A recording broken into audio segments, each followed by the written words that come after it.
कि अगर जब आप इसको स्ट्रेच करिएगा तो इसका लेंथ तो बढ़ेगा और साथ में क्या होगा कि इसका क्रॉस सेक्शन एरिया जो पहले मोटा था वो कम हो जाएगा। तो एक बार फिर आपका स्वागत करता हूं हमारे G+ क्लासेस में। हमने पिछले लेक्चर में देखा कि रेजिस्टेंस किन किन फैक्टरों पे डिपेंड करता है। आज उसी पे बेस्ड हम न्यूमेरिकल प्रॉब्लम सॉल्व करने जा रहे हैं। अगर आपने पिछला लेक्चर मिस किया है तो आप ज़रूर देख लें और उस पर डिराइव्ड फार्मूला जो हमें मिला था वो आप एक बार रिवाइज कर लीजिए कि resistance equal to rho L by A होता है। यानी हमारा जो रेजिस्टेंस है वो किसी भी कंडक्टर के लेंथ पे डिपेंड करता है और इन्वर्सली प्रोपोर्शन होता है किसके, उसके एरिया ऑफ क्रॉस सेक्शन के। और जहाँ पे एल हमारा लेंथ ऑफ कंडक्टर है और ए एरिया है और रो हमारा रेजिस्टिविटी है, जिनका यूनिट भी हमने देखा था।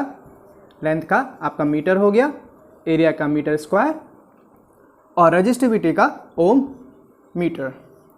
और हमारा रेजिस्टेंस जो निकलता है वो हमेशा ओम में निकलता है। तो इस फॉर्मूले पे बेस्ड आज हम न्यूमेरिकल प्रॉब्लम सॉल्व करने जा रहे हैं। तो आइए देखते हैं। तो पहला क्वेश्चन मैंने बिल्कुल ही न्यूमेरिकल बेस्ड क्वेश्चन लिया है जिसमें आपको सीधा वैल्यू पुट करना है और आंसर मिल जाएगा आपको। तो पहला क्वेश्चन आप देख सकते हैं। तो इसमें साफ दिया हुआ है कि resistivity of a material is 10 × 10⁻⁻8 और उसका लेंथ भी दिया हुआ है और थिकनेस दिया हुआ है और फाइंड रेजिस्टेंस करने के लिए कह रहा है। तो रेजिस्टेंस का फॉर्मूला हमको यहाँ पे हमने लिखा हुआ है। तो हमको और डेटा क्या क्या दिया हुआ है, लेंथ दिया हुआ है 2 मीटर, रेजिस्टिविटी यानी रो वैल्यू दिया हुआ है 10 × 10⁻⁻8 ओम मीटर और हमारे पास थिकनेस है। थिकनेस है, थोड़ा इस पे बात ध्यान दीजिएगा कि थिकनेस है यानी उसका डायामीटर दिया हुआ है। तो इसका डायामीटर दिया हुआ है 0.3 mm। ठीक है, इसका एरिया नहीं दिया है। एरिया का फॉर्मूला क्या होता है, πr²। तो हमको रेडियस चाहिए, तो रेडियस डायमीटर का हाफ होता है। तो रेडियस निकालने के लिए क्या करेंगे, 0.3 / 2 करेंगे। तो इक्वल टू क्या मिलेगा हमको, 0.15 mm में।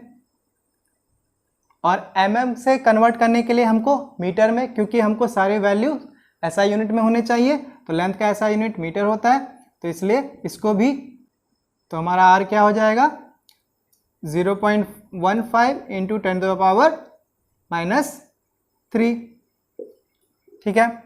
इसी को हम लिख सकते हैं, पॉइंट को अगर हम एक प्लेस आगे बढ़ा दें तो 1.5 × 10⁻⁻4 लिख सकते हैं। तो आपको रेडियस पता चल गया। तो अब हम आराम से एरिया निकाल सकते हैं। एरिया में पाई की वैल्यू क्या होती है 3.14 इंटू हमारा जो रेडियस निकला है उसका स्क्वायर कर देंगे 1.5 × 10⁻⁻4 का स्क्वायर। तो अब इसको कैलकुलेट करने में आपको थोड़ा दिक्कत आती होगी, लेकिन ये आपको सीखना पड़ेगा। तो इसको आप इजीली देखिए कैसे कैसे करना है। 3.14 को मैं 314/100 लिख सकता हूँ कि नहीं, पॉइंट हटने के बाद। ठीक है, उसके बाद क्या हो गया हमारा 1.5 है, 1.5 को मैं 15/10 लिख सकता हूँ और फिर 10⁻⁻4 का स्क्वायर है। इतना क्लियर है आपको। तो इसको एज इट इज़ रहने दीजिए। तो 15 का स्क्वायर क्या हो गया 225 और 10 का स्क्वायर 100 और 10⁻⁻4 का स्क्वायर क्या हो जाएगा 10⁻4 2 × 8 -8। तो आप इसको अभी ऐसे ही रहने दीजिए। बस यहाँ पे देखिए 2 0 यहाँ है, 2 0 यहाँ है और दोनों डिनोमिनेटर में है। तो हम अगर ऊपर ले जाना चाहेंगे तो ये 2 + 2 -4 हो जाएगा और -4 इसमें ऐड हो जाएगा। तो डायरेक्टली मैं इसको यहाँ पे 8 + 4 -12 लिख सकता हूँ और मैं इस 100 को और इस 100 को गायब कर देता हूँ। ठीक है, तो आपका एरिया इस फॉर्म में आ चुका है। इसको कैलकुलेट करना चाहते हैं तो कर सकते हैं, पर हम इसको डायरेक्ट जब वहाँ पुट करेंगे फॉर्मूला में, क्योंकि हमको फाइंड क्या करना है, एरिया थोड़ा ना फाइंड करना है। अभी तो हमको रेजिस्टेंस निकालना है। तो हम जब रेजिस्टेंस निकालेंगे तो इसी वैल्यू को वहाँ पे यूज़ करेंगे। ठीक है, तो अब हम रेजिस्टेंस पे आ जाते हैं। तो हमको रो की वैल्यू दी हुई है 10 × 10⁻⁻8 और लेंथ भी दिया हुआ है कितना 2 दिया हुआ है और डिवाइड बाय एरिया, तो यही तो हमारा एरिया आया है और इसका यूनिट भी आप लिख लीजिए मीटर स्क्वायर में आएगा। और हम 314 × 225 यहाँ लिखेंगे 10⁻⁻12। ठीक है, अब यहाँ देखिए 10⁻⁸ है, यहाँ 10⁻⁻12 है, तो इसमें से ये माइनस कर दीजिए तो आपका क्या बचेगा 10⁻⁻4 बचेगा कि नहीं, और ये आपकी वैल्यू ख़त्म। ठीक है, उसके बाद 10⁻⁻4 है, इसको ऊपर ले जा सकते हैं कि नहीं 10⁻+4 में, तो आपको यहाँ पे भी ये वैल्यू को ख़त्म कर दीजिए। ठीक है, अब यहाँ पे 5 2 जा 10 और ये 45 और कुछ आपका जा रहा है, ये भी देखिए 2 से ये 157 टाइम्स में गया। ठीक है, अब आपकी वैल्यू लगभग आपको दिखने लगी होगी, तो यहाँ 2 बच गया है और 2 × 10⁻4 डिवाइडेड बाई 45 × 157। देखिए कितना इजीली ये कैलकुलेशन आपका हो गया। अब थोड़ा सा यहाँ पे बचा हुआ है, इसको आप आराम से कर लीजिए, तो आपको लगभग वैल्यू 2.8 ओम्स में आ जाएगी। ठीक है, आपको इन सब क्वेश्चंस पे बहुत सारा प्रैक्टिस करना पड़ेगा, क्योंकि numerical values direct as it is आपको डेटा पुट करना है और कुछ कैलकुलेशन आप प्रैक्टिस कीजिए। और चलते हैं हम अपने नेक्स्ट क्वेश्चन पे। तो यहाँ पे हमारा दूसरा सबसे बेसिक क्वेश्चन है, आप एक बार देख लीजिए। The resistance of a wire is 10 ohm if the thickness of the wire is 0.01 meter and the length is 1 meter, find its resistivity। तो इस प्रॉब्लम में आपको क्या क्या वैल्यूज दी गई हैं, तो सबसे पहले आप देख रहे हैं उसका रेजिस्टेंस ही दिया हुआ है, यानी R 10 ओम दिया हुआ है। दूसरा आपका लेंथ भी दिया हुआ है जो कि है 1 मीटर, और तीसरा थिकनेस दिया हुआ है। यहाँ पे थोड़ा सा देखने की ये बात है कि थिकनेस दिया हुआ है। थिकनेस का मतलब क्या होता है, जितना मोटा वायर है। जैसे कि अगर मैं बात करूँ एक कंडक्टर की, तो इसका थिकनेस दिया हुआ है, ना कि इसका क्रॉस सेक्शन एरिया। पर हमारे फॉर्मूले में क्या है, यहाँ पे एरिया आता है ना, तो एरिया जब भी आपको कंसीडर करना है, तो मैंने कहा था ज़्यादातर कंडक्टर जो भी वायर हम देखते हैं वो एक सर्कुलर होता है, तो उसका क्रॉस सेक्शन एरिया हमारा क्या हो जाएगा πr² हो जाएगा। तो हमें थिकनेस दिया हुआ है, तो इसका मतलब इसका मोटाई, यानी मोटाई का मतलब यहाँ पे हमारा डायामीटर दिया हुआ है, ये क्या हो गया हमारा डायामीटर। तो d का वैल्यू है 0.001 मीटर, तो इस हिसाब से रेडियस क्या हो जाएगा, इसका हाफ हो जाएगा कि नहीं। तो आप ये चीज़ गलती नहीं कीजिएगा, ये रेडियस हो जाएगा डिवाइड बाई 2, d/2 यानी थिकनेस बाई 2 हमारा रेडियस हो जाएगा। और उस हिसाब से जब हम फॉर्मूले पे पुट करेंगे तो हमारा वैल्यू क्या आ जाएगा, पाई इंटू आर का वैल्यू का होल स्क्वायर। तो ये हमारा हो जाएगा एरिया, जो कि हम एरिया की जगह पुट करेंगे अपने फॉर्मूले में। अब हमारे पास सारी वैल्यूज दी गई हैं, तो एक बार इनको कैलकुलेट कर लीजिए। अगर ये कैलकुलेशन देख के आपका थोड़ा दिमाग खराब हो रहा है तो आप टेंशन मत लीजिए, इसको जो जो वैल्यू आपको पता है बस उसको लिखते जाइए। एक ही बार में अगर पूरा सॉल्व करने लग जाइएगा तो दिक्कत होगा। तो हमको ये क्या देगा, हमको एरिया देगा, तभी तो हम पुट कर पाएंगे। तो एरिया पाई का वैल्यू क्या होता है 3.14, यहाँ पुट कर दीजिए आराम से। और अगर मैं इसको लिखूं तो ये पॉइंट हट के यहाँ 3 0 होगा, तो यानी ये वैल्यू हमारा 1/2000 हो सकता है कि नहीं। ठीक है, क्लियर है। और इसके ऊपर हमारा स्क्वायर है, ये भी क्लियर होगा। तो हमारा ये वैल्यू क्या होगा 3.14 इंटू 1 डिवाइडेड बाई 4 के ऊपर 6 टाइम्स 0 हो जाएगा। क्लियर है। और अगर आप ये पॉइंट भी हटा दें तो 2 0 और एक्स्ट्रा ऐड कर सकते हैं कि नहीं। तो आपका क्या होगा 314 डिवाइडेड बाई 4 और जिस पे 8 0 है। तो इसको थोड़ा सा तो कैलकुलेट कर ही सकते हैं हम। 2 से 157 टाइम्स में कट जाता है।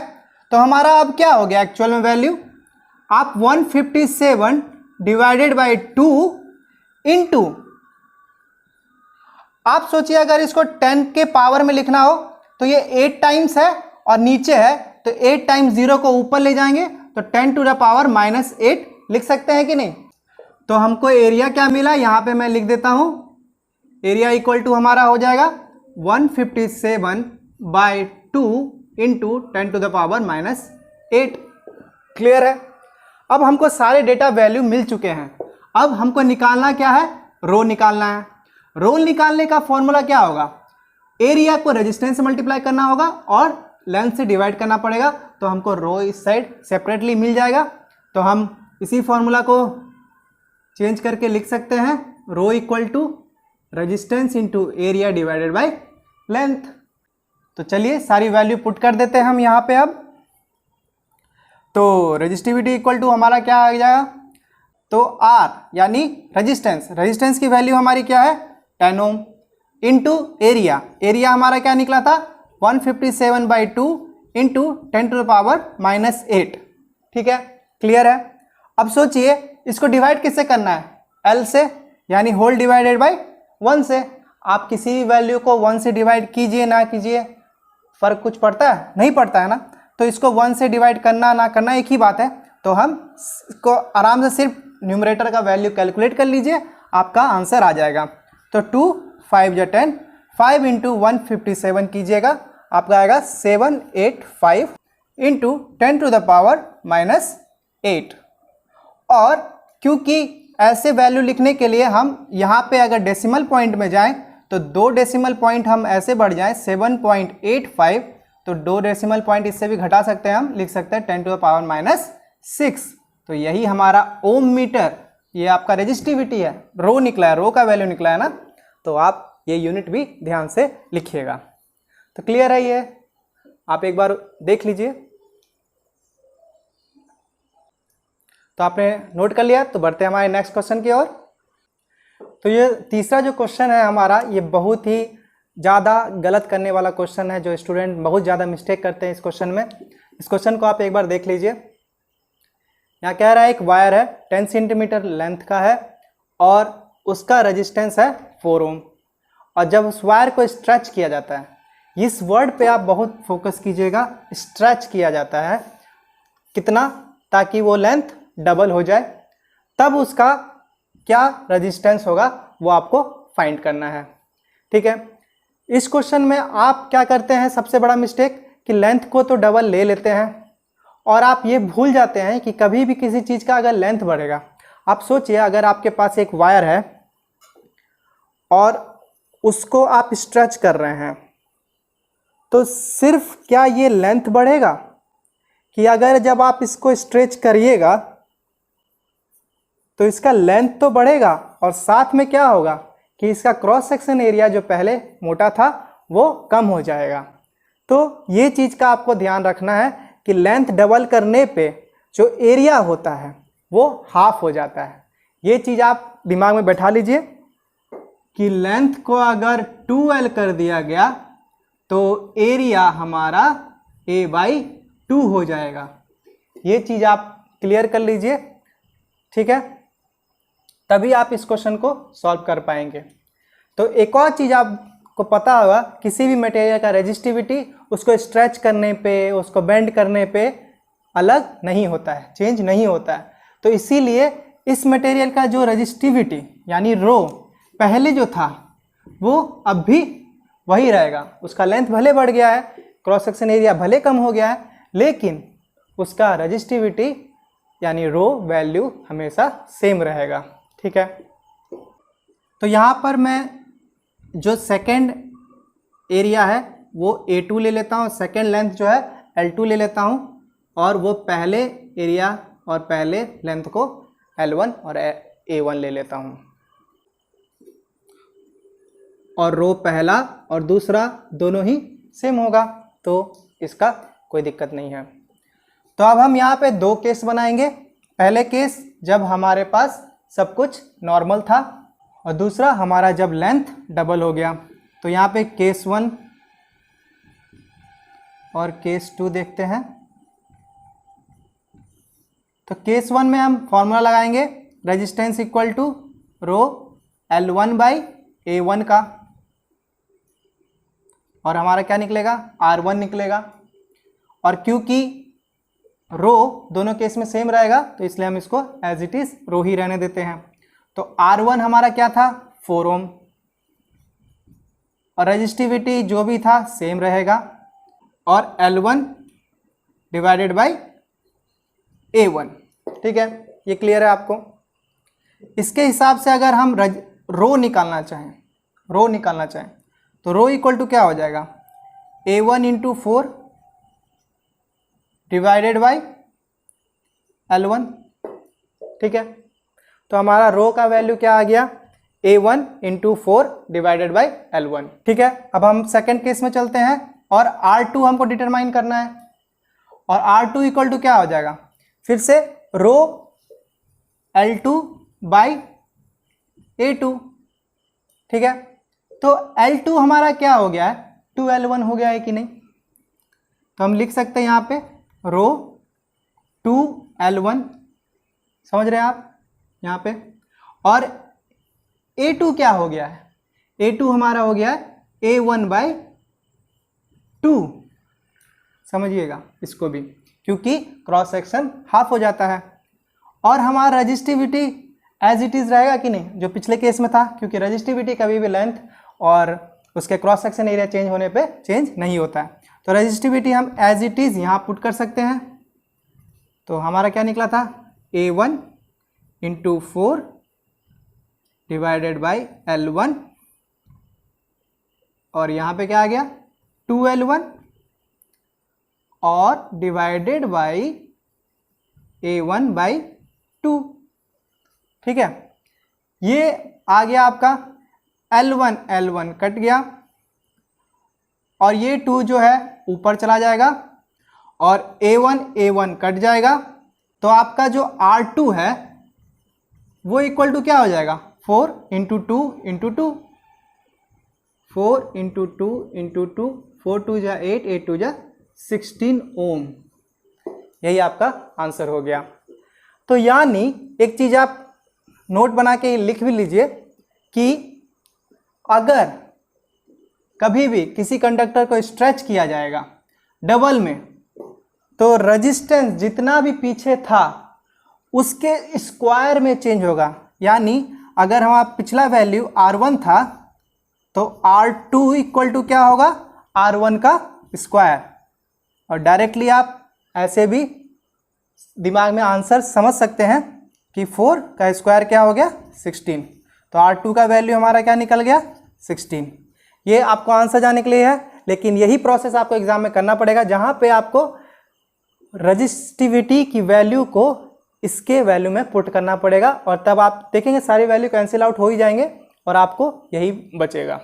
ठीक है, तो इस प्रकार के क्वेश्चंस आप सॉल्व कीजिए और देखिए कि कैसे आप परफॉर्म करते हैं। और इस टाइप के क्वेश्चन में हमेशा इस बात का गलती मत कीजिएगा कभी भी कि लेंथ जब भी हम बड़ा करते हैं तो एरिया हाफ हो जाता है अगर लेंथ डबल है तो रजिस्टिविटी पे आप जितने भी न्यूमेरिकल प्रॉब्लम है आप सॉल्व कीजिए। कहीं पे ऐसा भी आएगा कि फोल्ड कर दिया गया है, हाफ में फोल्ड कर दिया गया है, तब भी आप क्या समझिएगा, फोल्ड तो कर दिया गया है, तो इस केस में क्रॉस सेक्शन एरिया डबल हो जाएगा और लेंथ हाफ हो जाएगा। तो उस टाइप का भी न्यूमेरिकल आपको होगा, आप उस टाइप का न्यूमेरिकल सॉल्व कीजिए और जितने भी रजिस्टिविटी पे क्वेश्चंस आते हैं आप उनको भी सॉल्व कीजिए। तो मिलते हैं अगले क्लास में।